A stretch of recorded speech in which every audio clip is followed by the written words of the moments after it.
Republicans wrap up day 2 of the National Convention with fiery pro-Trump speeches. Donald Trump arrived at the venue to a much more jovial mood than on Tuesday. Seated beside his running mate, J.D. Vance, Trump watched on as his former rivals for the Republican nomination took the stage one by one.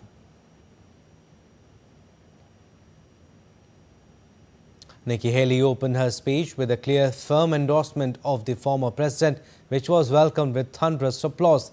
She then set about trying to convince the Republicans who supported her even long after it was clear Trump had the nomination sewn up to back the man she once sharply criticized. The rest of her speech touched on foreign policy, immigration and crime, taking swipes at U.S. President Joe Biden and Vice President Kamala Harris for good measure. We should acknowledge that there are some Americans who don't agree with Donald Trump 100% of the time. I happen to know some of them. You don't have to agree with Trump 100% of the time to vote for him.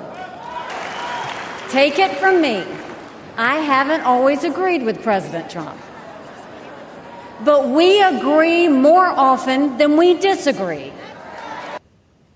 Earlier, another Trump's rival, Ron DeSantis, the conservative Florida governor, whose campaign sputtered earlier in the year, received a warm welcome from the crowd as he attacked Biden as too old for the job. His speech was focused on apprehensions on Biden's leadership at 81 besides economy and the border, and finished his speech saying Americans need to fight, fight, fight. Joe Biden has failed this nation.